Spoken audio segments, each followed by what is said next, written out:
మరణాత అనుదినమన్న ఆధ్యాత్మిక క్రైస్తవ వర్తమానాల శీర్షికను ప్రతిరోజు మీకు అందించడానికి కృప చూపిస్తున్న ఆ సృష్టికర్త అయిన దేవునికి నా హృదయపూర్వక వందనాలు.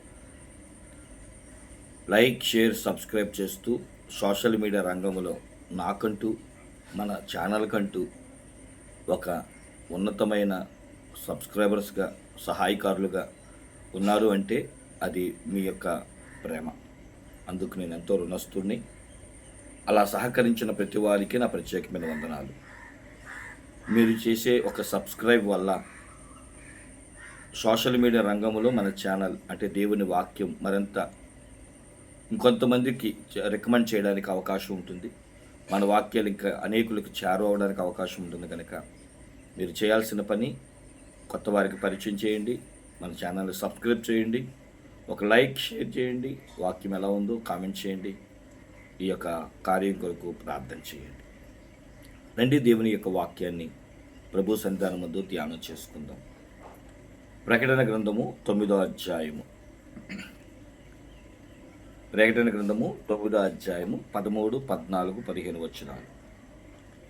6వ దూత బోర ఊదినప్పుడు దేవుని ఎదుట ఉన్న సువర్ణ బలిపీఠం యొక్క కొమ్ము నుండి ఒక స్వరము, యాప్రటీసు అను మహానది యొద్ద బంధింపబడి ఉన్న 4 దూతలను వదిలిపెట్టమని బోర పట్టుకొని ఉన్న ఆ 6వ దూతతో చెప్పుట వింటిని.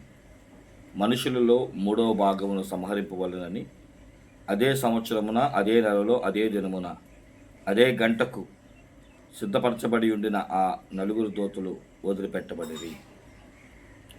చదవబడిన వాక్యాన్ని మనం చూసిన వారమైతే ప్రకటన గ్రంథం 9వ అధ్యాయంలో లేదా 8, 9 అధ్యాయాల్లో 7 బోరల గురించి రాయబడ్డది. బోరలు, పాత్రలు, ముద్రలు ఇవన్నీ తీర్పును చూపిస్తున్నాయి. మానవాళికి, సృష్టికి దేవుడు ఏ విధంగా తీర్పు తీరుస్తాడో, కాబట్టి ఇవన్నీ తీర్పును ఏ విధంగా ఆయన తీర్పు ఉంటుందో అనేది ముందుగా ఒక నమూనా అనేది ఒక చిన్న ప్రీ రిలీజ్ అనమాట. కాబట్టి ప్రతి వారు గుర్తించగలగాలి. అయితే ఈరోజు నేను ఆ ముద్ర లేదా ఆ యొక్క బోర గురించి చెప్పట్లేదు, కానీ యాప్రటీసు అను మహానది యొద్ద బంధింపబడి ఉన్న ఆ 4 దూతలను విడిచిపెట్టమని ఆ బోర పట్టుకొని ఉన్న ఆ 6వ దూత చెప్పుట వింటిని అనే మాట మనం చూస్తాం. యాప్రటీసు నది వద్ద ఉన్న బంధించబడిన ఆ 4 దూతలు ఎవరు? ఎందుకు బంధించబడ్డారు? ఎందుకు ఆ యాప్రటీసు ఆ నది యొద్దనే వారిని విడిపించమని, అక్కడే బంధించమని సెలవిచ్చారు వంటి విషయాలు మనం నేర్చుకుందాం. ప్రియమైన దేవుని బిడ్డలారా, ఇక్కడ మనం చూసిన వారమైతే యాప్రటీసు నది ఆదికాండము 2వ అధ్యాయంలో ఏదోను తోటలో నీరు పెట్టడానికి దేవుడు ఒక నదిని పంపించాడు. అది 4 పాయలైన విషయం మనందరికీ తెలుసు. ఈ 4 పాయలైన నది, అందులో మొదటిది మనం చూసిన వారమైతే ప్రియమైన దేవుని బిడ్డలారా షిఫోను, 2వది గిహోను, 3వది హిదికేలు, 4వది యాప్రటీసు. యాప్రటీసు అనే మాటకు ఫరాతు అని అర్థం, ఫలించు అని కూడా అర్థం. ఇది ఆత్మ సంబంధమైన ఫలభరితమైన ఒక ఆత్మీయ జీవితాన్ని యాప్రటీసు నది సూచనగా ఉంది. ఇదే యాప్రటీసు నది వద్ద అబ్రహాము సూర్య దేవతలను దేవుడికి విగ్రహాలు చేసేవాడని, ఇదే యాప్రటీసు నది వద్ద జలప్రలయం ప్రారంభమైందని, ఇదే యాప్రటీసు నది వద్ద అనేకుల యొక్క వధ జరగబోతుందని, అంతెందుకు రేపు యేసుక్రీస్తు ప్రభువారు గోగు మాగోగుతోనూ హర్మగద్దేను యుద్ధము కూడా ఇదే యాప్రటీసు నది వద్దే జరుగుతుందని, అప్పటికి ఈ నది ఎండిపోతుందని చరిత్రకారులు చెబుతున్నారు. మీరు గమనించారా? గత మనకి గత సంవత్సరం నుంచి ఈ యాప్రటీసు నది అనేది ఎండడం మొదలైంది. ఎందుకు ఎండిందో, మరి నిత్యము ప్రవహించే ఆ నీటి ప్రవాహం ఎందుకు ఆగిందో అని ఇప్పటికీ శాస్త్రవేత్తలు కనుక్కోవడం ఒక వింతగా మారిపోయింది. ఎన్నో కారణాలు చెప్తున్నారు, కానీ ఇదిగో దేవుని వాక్యమునకు మరింత దగ్గర అవ్వడానికి ఈ మాటలు మేము ముందుకు చెప్తున్నాను. యాప్రటీసు అది మహానది. యెషయా గ్రంథంలో కూడా ఆ యాప్రటీసు నది గురించిన అనుభవాలు పరిశుద్ధాత్మదేవుడు తెలియజేసినట్లుగా మనం చూస్తున్నాం. ఇర్మీయా గ్రంథం 46వ అధ్యాయం 10వ వచనంలో కూడా ఒకసారి ఇర్మీయా గ్రంథము 46:10.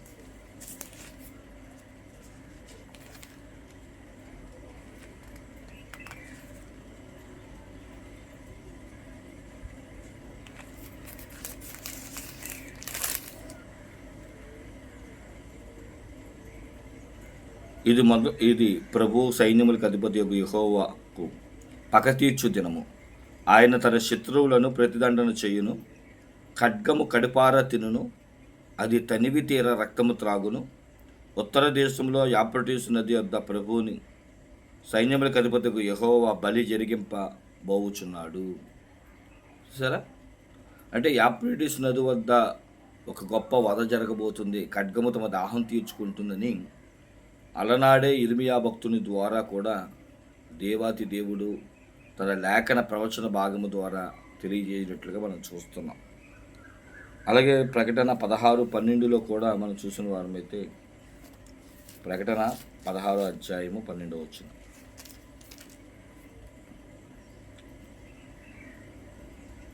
ఆరవ దూత తన పాత్రను యాప్రటీసు అను మహానది మీద కుమ్మరింపగా తూర్పు నుండి వచ్చే రాజులకు మార్గము సిద్ధపరచబడినట్లు దాని నీళ్లు ఎండిపోయెను అనే మాట కూడా మనం చూస్తున్నాం. కాబట్టి ప్రియమైన దేవుని బిడ్డలారా, ఇవన్నీ కొంచెం కన్ఫ్యూజ్గా అర్థం కాని విషయాలుగా ఉంటుంది. సరే, ఒక మాట మీకు చెప్పాలనుకుంటున్నాను. యాప్రటీసు నది వద్ద దేవుడు ఒక గొప్ప కార్యమే చేయబోతున్నాడు. నది ఎండిపోవుట, అక్కడ యుద్ధము జరుగుట మనం చూస్తాం. అయితే ఇప్పుడు మనం చదువుకున్న వాక్యములు ఇది ప్రకటన 9వ అధ్యాయం 13వ వచనంలో యాప్రటీసు నది వద్ద ఉన్న బంధించబడిన 4 దూతలను గురించి పరిశుద్ధాత్మదేవుడు రాయించాడు. ఎవరు ఆ దూతలు అనే విషయాన్ని, ఎందుకు వారు బంధించబడ్డారు, ఇప్పుడు ఎందుకు ఆ సమయమున, ఆ నెలలో, ఆ గడియలోని దేవుడు వాటిని విడిపించాలనుకుంటున్నాడు అని చరిత్ర ఒక్కసారి ఆగి ఆలోచిస్తే వారు ఎందుకు అని అంటే ఒక్క మాటలో చెప్పొచ్చు. వీరంట మానవులను మరింత హింస పెట్టడానికి వీరు సిద్ధపరచబడిన వారు, దేవుని చేత వీరు సిద్ధపరచబడిన వారు. అయితే వీరు ప్రస్తుతం యాప్రటీసు నది వద్ద వారు ఎందుకు బంధించబడ్డారో ఒక వాక్యాన్ని మీకు చదివిస్తాను. యోధాపత్రిక 6వ వచనం. ఎన్నో అధ్యాయం అని అడగండి, ఉన్నది ఒక అధ్యాయమే. మరియు తమ ప్రధానత్వమును నిలుపుకొనక, చాలా జాగ్రత్తగా వినండి, తమ ప్రధానత్వమును నిలుపుకొనక తమ నివాస స్థలమును విడిచిన దేవదూతలను మహాదినమున జరగు తీర్పు వరకు కటిక చీకటిలో నిత్య పాశములో ఆయన బంధించి భద్రము చేసెను. వీరెవరంట? పడిపోయిన దేవదూతలు. పడిపోయిన దేవదూతలు.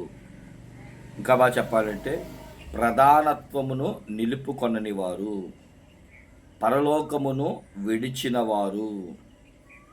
వీరిని దేవుడు యాప్రటీసు నది వద్ద బంధించాడు. కారణం ఏంటంటే వీరిని తీర్పులోనికి తీసుకురావాలని. ఒక దూత కాదు, 4 దూతలే కాదు, అనేకమైన దేవదూతలు ఉన్నాయి. 2 పేతురు పత్రిక 2వ అధ్యాయము 4వ వచనాన్ని కూడా చదువుతాము. 2 పేతురు పత్రిక 2వ అధ్యాయం 4వ వచనం. దేవదూతలు పాపము చేసినప్పుడు దేవుడు వారిని విడిచిపెట్టక పాతాళ లోకమందలి కటిక చీకటి గల బిలాములోనికి త్రోసి తీర్పుకు కావలిలో ఉంచబడుటకు వారిని అప్పగించెను. చూసారా? దేవదూతలంట పాపము చేసినప్పుడు దేవుడు వారిని విడిచిపెట్టక పాతాళ లోకమందలి కటిక చీకటి బిలాములో వారిని త్రోసి తీర్పునకు వారిని ఉంచాడు. అంటే కేవలం యాప్రటీసు నది వద్ద 4 దూతలే కాదు, చాలా దూతలు ఉన్నాయి. వీరు వాటి యొక్క బెలములో దాచబడ్డారు, పాపము చేశారు, ప్రధానత్వాన్ని నిలుపుకోలేదు, పరలోకాన్ని విడవబడిన వారు. మరి 4 దూతలనే ఎందుకు బయటికి రమ్మన్నారు? ఇది మనం తెలుసుకోవాల్సిన విషయం. అనేక దూతలు ఉండగా 4 దూతలే అని ఎందుకు ప్రస్తావించాడు ఈ యొక్క పరిశుద్ధాత్మ దేవుడు లేదా దేవాతి దేవుడు? మనం చూస్తే 6వ దూత బోర ఊదినప్పుడు దేవుని ఎదుట ఉన్న సువర్ణ బలిపీఠం యొక్క కొమ్ములో నుండి ఒక స్వరము, యాప్రటీసు అను మహానది యొద్ద బంధింపబడి ఉన్న 4 దూతలను విడిచిపెట్టమని బోర పట్టుకుని ఉన్న ఆ 6వ దూత చెప్పుట వింటిది. మనుషులలో 3వ భాగము సంహరింపవలనని అదే సంవత్సరమున, అదే నెల, అదే దినమున, అదే గంటకు సిద్ధపరచబడి ఉండిన ఆ 4 దూతల విడిచిపెట్టబడిరి. వీరు 4 అని ఎందుకు చెప్పారంటే, అనేక దూతలు ఉండగా 4 దేవుడు ఎన్నుకున్నాడు. ఈ దూతలను దేవుడు ఎన్నుకున్నాడు. ఇంకా చెప్పాలంటే సిద్ధపరచుకున్నాడు. అంటే పడిపోయిన వారిలో కూడా దేవుడు 4 సిద్ధపరచుకున్నాడు. ఈ 4 కూడా దేనికోసమయ్యా అంటే మనుషుల్లో 3వ భాగాన్ని సంహరించడానికి, సంహారము కోసము దేవుడు తన పనికి సిద్ధపరచుకున్నాడు. అంటే దేవుడు సిద్ధపాటుంది, వీళ్ళకి దేవుడు పని చేయాల్సిన అవసరం ఉంది. అనేక దూతలు ఉన్నారు, కానీ 4 యొక్క ప్రత్యేకత ఏంటంటే దేవుని చేత ఎన్నుకోబడ్డారు, సిద్ధపరచబడ్డారు, తయారు చేయబడ్డారు. దేవుడి ఎంపికలో ఈ 4 ఉన్నారు. వీరు కూడా పడిపోయిన దూతలే, ప్రధానత్వాన్ని కోల్పోయిన వారే, కానీ దేవుని పని చేయడానికి ముందుకు దేవుడు ఎన్నుకున్నాడు అన్నమాట. ఇంకా ఏమంటున్నాడంటే వీరంట ఒక సమయాన్ని దేవుడు ఉంచాడు. అంటే దేవుడి యొక్క సమయం కోసం ఎదురు చూస్తున్న వారుగా మనం చూస్తాం. ఈ సిద్ధపరిచిన ఈ దేవదూతలు అంటే దేవుడు ఒకే గడియలో, ఒకే సమయమున, చూడండి, అదే నెలలో, అదే దినమున, అదే గంటకు సిద్ధపరచబడి ఉండిన ఆ 4 దూతలు విడిచిపెట్టబడింది. అంటే దేవుడి యొక్క విడుదల కొరకు వీళ్ళు ఎదురు చూస్తున్నారు, దేవుని పని చేయడానికి. ఎంత గొప్ప భాగ్యం అండి! పడిపోయినప్పటికీ కూడా దేవుని పని చేసే భాగ్యము అంతమంది ఉండగా ఈ 4కి దక్కింది. మళ్ళీ చెప్తున్నాను, 4 లేరు, అనేకులు ఉన్నారు. నేను చాలాసార్లు ఆ 4 ఎవరా అని అన్నీ చదివేసి, అన్నీ ధ్యానం చేసేసి, అన్నీ చూసినప్పటికీ కూడా ఆఖరికి తెలియని పరమార్థం ఏంటి అంటే ఆ 4 దేవుడి చేత ఎన్నుకోబడిన వారు. వీరు పడిపోయిన దేవదూతలైన, భ్రష్టులైన దేవుని పనికి పాత్రలుగా ఉపయోగపడడానికి దేవుడు సిద్ధపరచుకున్నాడు. వీరు మనుషులను చంపడానికి, ఇంకా మనం చెప్పుకోవడం దాని కింద అనేక విషయాలు ఉన్నాయి.